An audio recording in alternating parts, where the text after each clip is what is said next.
Good day, this is Ray. Today is Saturday, June 13th, 2020, and for me it is day number 95 of social distancing, quarantine, isolation, whatever you want to call it. And once again, if you haven't seen my previous video, I was diagnosed last year in May with lupus and rheumatoid arthritis, and within 2 years I've been hospitalized 6 times and 5 times in a year.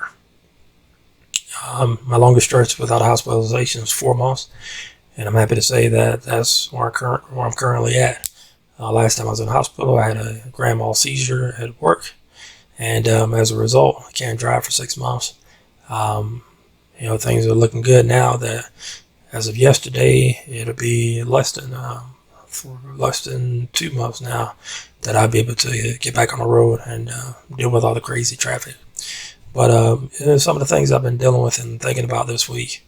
I'm currently reading about personal finance. I have a couple of books on personal finance that I want to, get a better understanding of, get a better grip of, because, unfortunately, that's something that I didn't necessarily investigate or research a lot of, with my 20s and 30s. And now it's just something I'm really wanting to dig into. I've been fortunate to have a steady career for about 10 or 11 years. I only work with 3 companies, but the latest company, I'm almost on my 10-year anniversary. So, fortunately there, so I have a steady income, but, spending it wisely hasn't always been my top priority. It is now.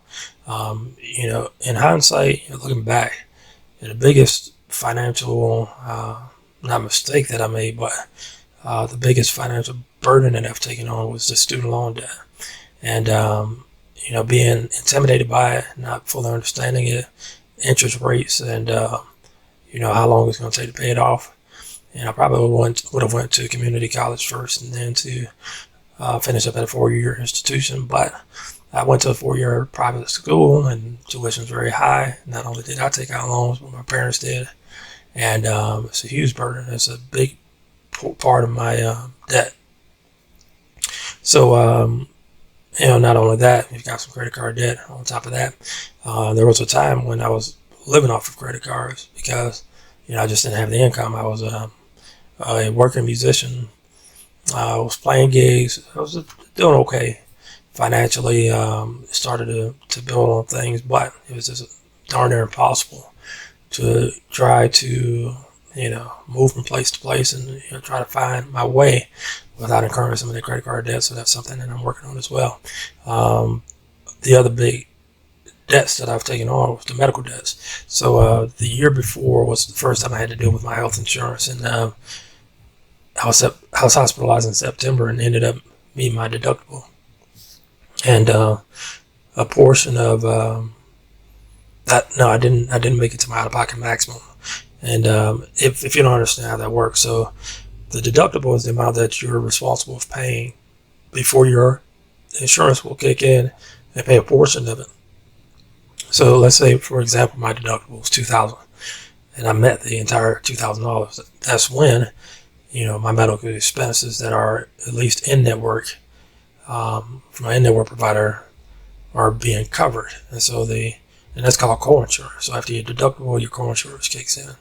And so in my case, 90% of it is going to be covered, and I pay 10% up until the out-of-pocket maximum. So let's say your out-of-pocket maximum is $5,000. So between the $2,000 and the $5,000, so you got a $3,000 that you're responsible for paying. 90% of that, of your coverage, of your charges, are being covered by your insurance. If that sounds confusing, it probably is. So I'm going to give you some homework. Study what the basics of health insurance are. Besides premiums, you're paying premiums towards the health insurance. But what makes up that health insurance? You got your deductible, which you're 100% responsible for. You got co-insurance, which means that they're paying a portion of that insurance, your medical expenses. It could be 90-10, it could be 80-20, whatever the split is, your insurance plan is going to tell you. And then you have your out-of-pocket maximum. So once you meet the out-of-pocket maximum, then your insurance company is in charge of paying for everything that's covered. There are two different sides to this. So you have your in-network providers, and then you have your out-of-network providers. As best as I can, I keep everything in-network. I hadn't had to go outside of my network to see specialists or anything like that. But there may be times that you have to do that, or if you're out of town, you face an emergency, and you just have to go to that particular hospital or urgent care facility, and it may not be covered under your plan. But anyway, I'm gonna save that for another day. What I wanted to talk about today was basically, what do you need to do in order to be prepared for, dealing with medical crises. So because I have chronic illnesses, it's something that I think about quite often. When I first went to the hospital in 2018, I had no idea what to bring with me. They were asking me questions that I never had to consider. It was just all new. But after I got out of the hospital, I started thinking about ways to get organized. And the biggest thing is, and it took me a while to come up with this, but it's basically a 2-pager that has information as to my doctors. So I see a primary care physician, a rheumatologist, an endocrinologist, a now therapist, as well as I can't think of the other doctor. Oh, I'm sorry, neurologist as well. So I keep all their contact information, their phone numbers, the address, the fax numbers, their websites, and keep the websites on there in particular because when you set appointments these days, they'll put the appointment inside of the website. And the good thing about it is that you can click a link, and then that link will put it on your calendar. And also on the websites in general, it keeps your medical records and things like that, your labs, so you can review those and see what changes have happened and ask questions to your doctors in your next appointment. So on that first page that I have, keep my doctor's information, all that, as well as I keep my emergency contact information. Who is my emergency contact? What relation are they to me? Their phone numbers, and that's about it for that. And then lastly, I keep my preferred pharmacies on there because if you go to a hospital you've never been to and they don't have access to your records, that's something they're going to ask because they give you prescriptions upon discharge, the medications that you're taking, maybe the prescriptions that you still take when you leave. So they'll ask you what pharmacy do we need to fill this with, and that's where you can just give it to them there. On the second page of the document that I have, I keep my medication schedule. So in the past, I took quite a few medications, and I talked about in my previous video how frustrating that was. But like for example, I have to take a medication an hour before I eat. So I keep the time on there, what time I take it, what medication it is, the doses, whether it's 2 tabs, 3 tabs, or 1 tab, by mouth, whatever. And then next to that, I keep any side effects. So watch out for, instructions on whether or not you should take it with food or if you take it on an empty stomach. And so for me, what works best is I set up tables, and I've been working with Excel and Microsoft Word for quite a while, and I can't say I'm a pro at it. I watch videos and things on it to get better, but it's something that I'm very comfortable with. So maybe in later videos I'll show you how to get that all set up. If it's something you're interested in, great. If not, that's fine too. I'll do it anyway, just to have it as a part of my vlogs. And I would just say getting those things in hand and to be able to better control it, have better control of it, is just going to put you in a better position. Unlike me, when I was struggling to just find information and to find my footing, I didn't know where to look.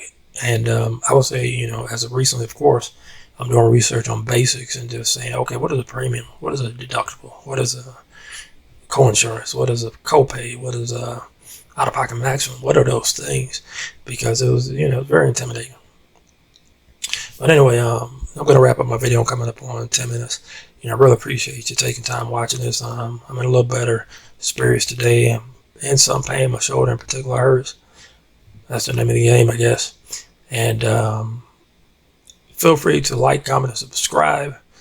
I thank you, so much for looking at this, and also, share it with your friends. And if this is something they're interested in, great. There's something I do want to bring up. It's kind of funny.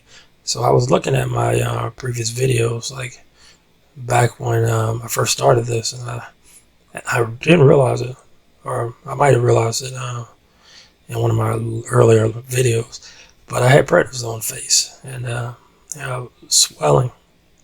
I think at the time the dosage of prednisone I was taking was 20 milligrams, so definitely had a big impact on the swelling that I had in my face, and that's gone down considerably. But it's kind of interesting looking back. That was about 6 months ago, a little bit over 6 months ago, that I started these vlogs, and I'm going to continue to do it. It's therapeutic for me, and also ending with that, therapy is going well. I definitely could tell a difference in my mood. Yesterday was a fairly good day. All days it just kind of blurring together, especially when you can't go out, you can't drive, you're not going to chance catching the bus, and things like that. So anyway, I'm carrying on. I'm just talking. So hope you all have a good day, a good week, and I will see you in the next video. Take care.